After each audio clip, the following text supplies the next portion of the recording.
Okay, back in action, more Urantia book. The most profound bit of information, the most advanced conversations on the planet here, except for the ones that happen within you, within your own spiritual and religious experiences. Those are more profound, folks. In this book is simply a means to an end. You having your own experiences with truth and understanding spiritual reality. That is the end. But remember, the end is just the beginning because we're talking about eternity. And however, this book being a means to an end, don't forget that it is the most important means to an end on the whole entire planet. And if you don't believe that, do a comparison. Really go line by line with any other sort of ism or book or anything like that. And then break them both down. You really dive into this, read the whole entire thing. It might take a while. I think it took me a year the first time that I read this. And then break it down. But remember, means to an end, people. We have the potential and the ability. I can't even tell you. I can't even tell you what our potential is, especially if we help each other. I see that there's people out there that are picking back up with the videos again. I want to try to get doing some regular posting again. So I appreciate people that have been checking out the videos and leaving comments. I see you guys. So thanks for that. And also, we can help each other with our own level of mastery.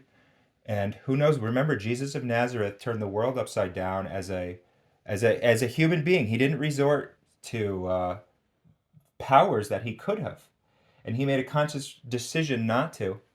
And also, he had 12 laymen by his side. And there was also a woman's core as well. The Urantia book goes into that. So keep that in mind as far as potential goes for what we can do. And we have the great backbone here with this guidebook essentially. This guidebook towards world change, permanent peace which passes all understanding. All right, so we're looking at page 1100 in the religion in human experience. And let's look at what marks of religious living are. And we're going to break down here some great sort of flag posts that you could put into your own experiences to see what is actually transpiring. Marks of religious living.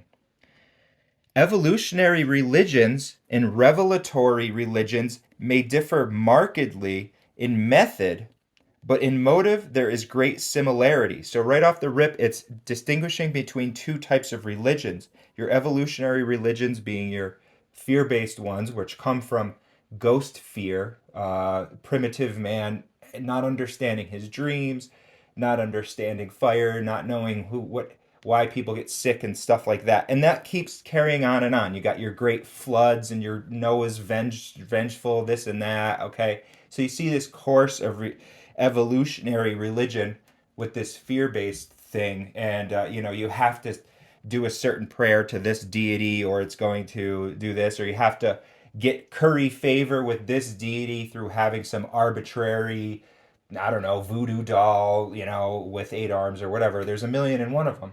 And they're not totally going to tell you that those are all stupid and that should have never happened. They're saying that's a part of the plan to allow man to have his evolutionary religions. But now we're ready to go beyond that here. So we're not kicking out the bottom rungs of the ladder here when we're going. We're saying, okay, it's a little goofy and silly when we look at some of these things, like people dressing up like wizards and doing these ceremonies, and because we go right to the heart as spiritual people, okay? Revelatory religion. Remember, these are on the collective level. This is what's happening on the individual level. Then you have to turn this into your own personal religion, your own relationship to God. And everybody has their own religion. You can make a socialized version of it. But let's continue on. Religion is not a specific function of life. Rather, is it a mode of living? That's lifestyle right there. Lifestyle, not even just your health choices, but also your conscious choices about how you're treating others. True religion is wholehearted devotion to some reality which the religionist deems to be of supreme value to himself and for all mankind. That's a true religion. Okay? You're you're you're saying this is so important that I need to follow this. Everybody should follow this because this will change the world. And the outstanding characteristics of all religions are unquestioning loyalty and wholehearted devotion to supreme values. This religious devotion to supreme values is shown in the relation of the supposedly irreligious mother to her child and in the fervent loyalty of non-religionists to an espoused cause. So you can see how devoted this mother would be, even though she says, I'm not a religious person, but they have this devotion that is so supreme in value. And same thing with what we talked about yesterday as the secular humanists who want to have peace on earth and goodwill amongst men. However, they don't believe in a God, but they're very devoted to that secular humanism. And it might take a political party or it might take something else. But here's the key here. This is why they're not our enemy, or we can't even talk down to them because they are sincere. And as we learned the other day, sincerity is the key to the kingdom of heaven. So that when that sincerity gets enlarged, when they kind of awaken to things that maybe we understand already as people who have seen the light, then they are going to be a great brother or sister in the kingdom of the divine, or the domain of the divine. The accepted supreme value of the religionist may be base or even false, right? Maybe somebody's even a Satanist, and that's their religion, but is nevertheless religious, right? It can be very, very twisted and crooked, and they're very devoted to it. And again, they might have an awakening. Whereas a Christian might fear that person who's a Satanist and say, oh, this person's going to go to hell, they're saying and that. And we're just like, meh, they're just on their path. Maybe they'll get it tomorrow, who knows? Maybe they'll go down with the ship, who knows? Hopefully they don't. If we can help give them a hand and say, yeah, you know what, we think you've lost the thread there.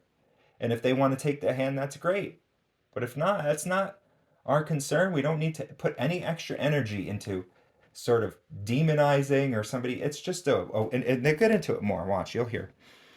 A religion is genuine to just the extent that the value which is held to be supreme is truly a cosmic reality of genuine spiritual worth.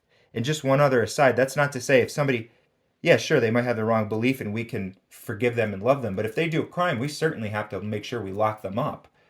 That's definitely the justice of the situation. It's not to say, oh, we love you so much, we're going to give you a knife and let the murderers into a school or a gun and give them into a school.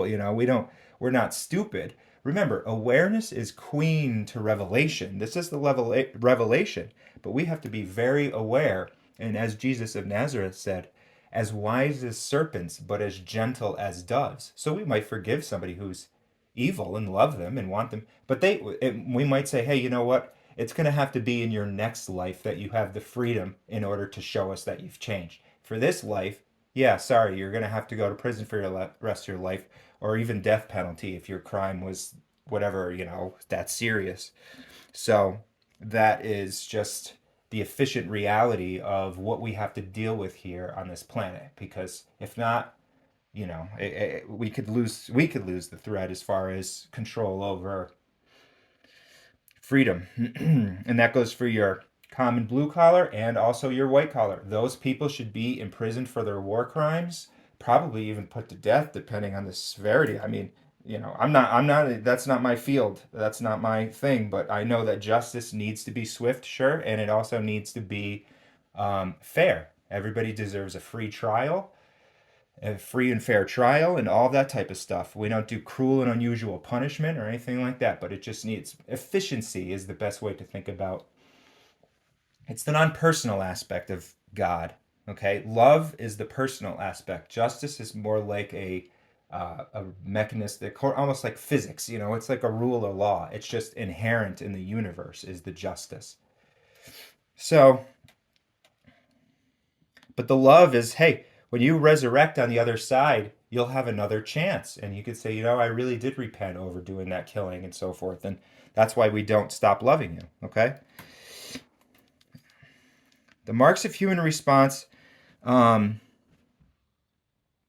value which is held to the supreme, is truly okay. So that value, though, when it starts to become cosmic reality in nature, and when you do put love at the heart of your religion, and a god at the heart of your religion, then now you're actually tapping into truth. Okay, those things fit on all levels and they make sense on all levels. The marks of human response to the religious impulse embrace the qualities of nobility and grandeur.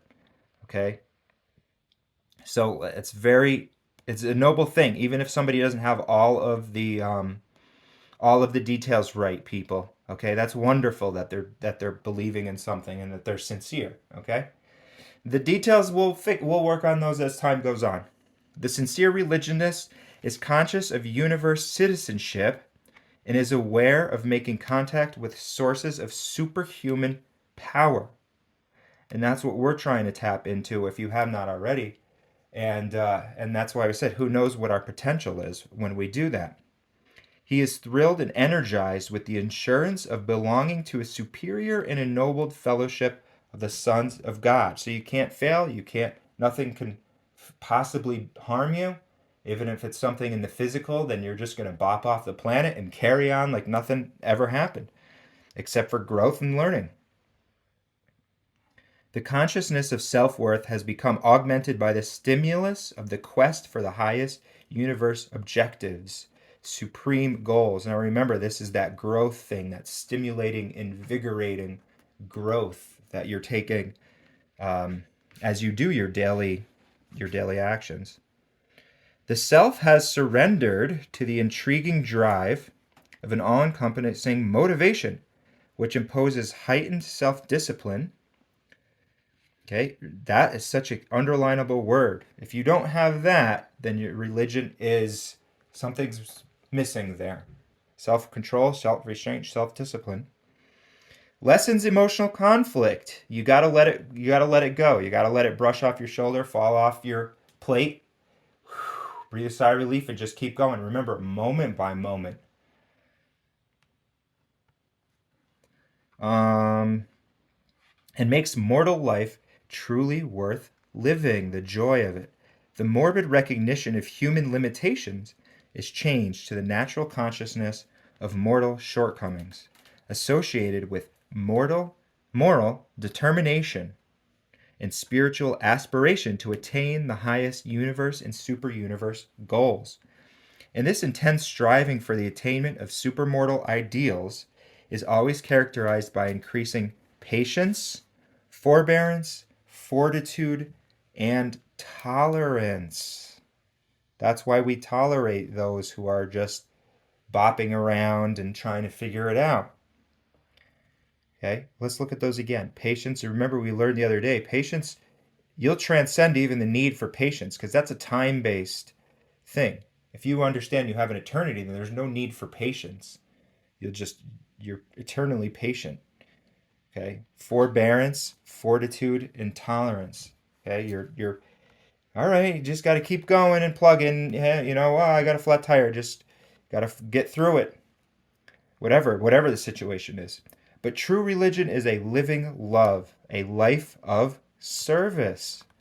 The religionist detachment from much that is purely temporal and trivial never leads to social isolation and should not destroy the sense of humor. Okay, now this is a great line to put this all into perspective.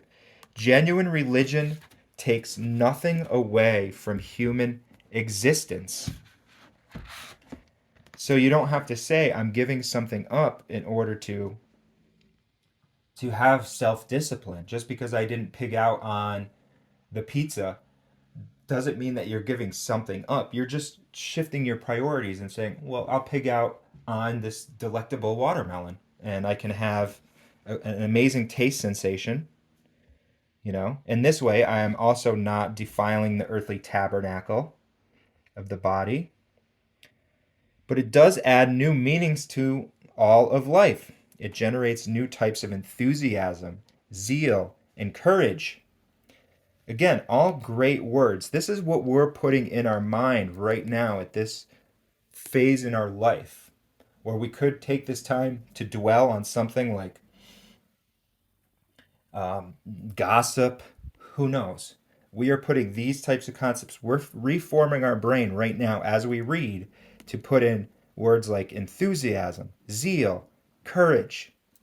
It may even engender the spirit of the crusader, which is more than dangerous if not controlled by spiritual insight and loyal devotion to the commonplace and social obligations of human loyalties. This is how you know this book is a revelation, because of how succinctly it puts these large concepts into place. Look at the spirit of the crusader. That's like you have this zeal, as far as it could even turn dangerous, though, if you want to do a crusade in the Middle East against killing or something, all that sort of stuff.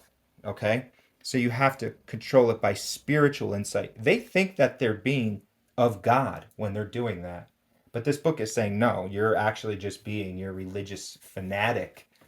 And the spiritual insight is a loyal devotion. Okay, that's a social obligation, not to go over and kill just random people in the Middle East because you're doing your holy war, right?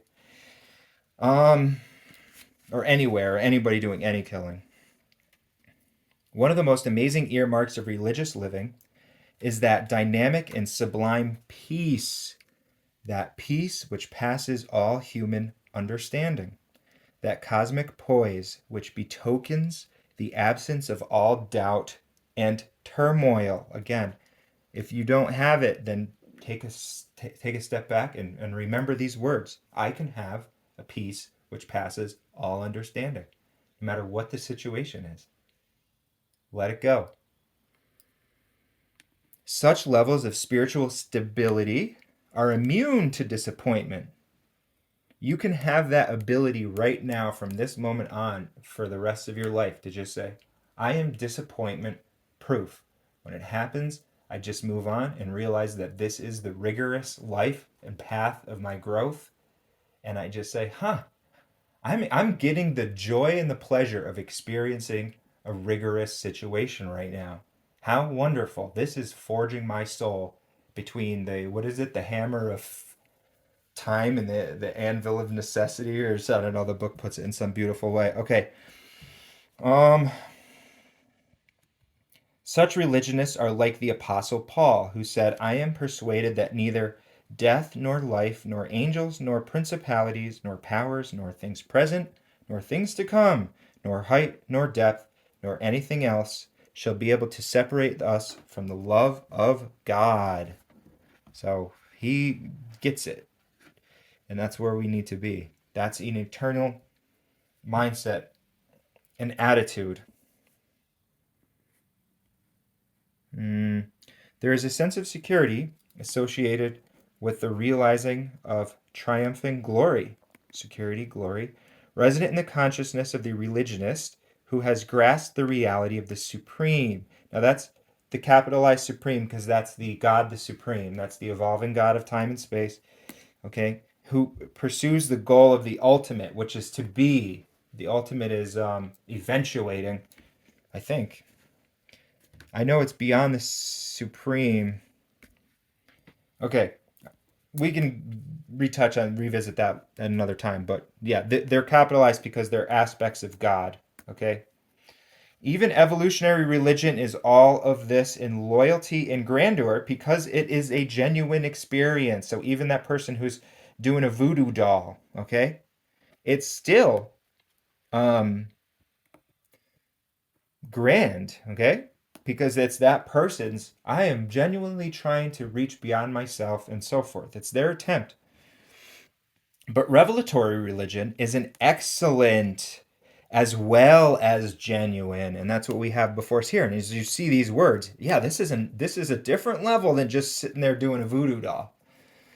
The new loyalties of enlarged spiritual vision create, and when I say voodoo doll, I mean all of them. They all have them. Okay, every major religion, everyone that even thinks that they try to escape it, like your New Age religions or your Zen, they all have these sort of hooks and they're kind of attachments. All right, they're attached to non-attachment sometimes, which is the thing. The new loyalties of enlarged spiritual vision create new levels of love and devotion, of service and fellowship. And all this enhanced social outlook produces an enlarged consciousness of the fatherhood of God and the brotherhood of man. The characteristic difference between evolved and revealed religion is a new quality of divine wisdom, which is added to purely experiential human wisdom. Now, this is the importance of this book, okay? But is experience in and with the human religions that develops the capacity for subsequent reception of increased bestowals of divine wisdom and cosmic insight. So that's why we don't kick out the rungs of that ladder. That's why the God and all of the wisdom allows it to continue. And that's the part of the evolutionary process. So we embraced where we were as far as, okay, yeah, we got us to this point, but now we are ready for things like a new quality of divine wisdom, which is added to the purely experiential human wisdom. Okay, we're taking it to the next level. Um, and we know that the religionists of the past have not taken it to that level, and some of them are. Okay, obviously we're dealing with there's individuals who have very much ascended. We're not the first beings to attain wisdom here on this planet. Even before this book, there was other revelations.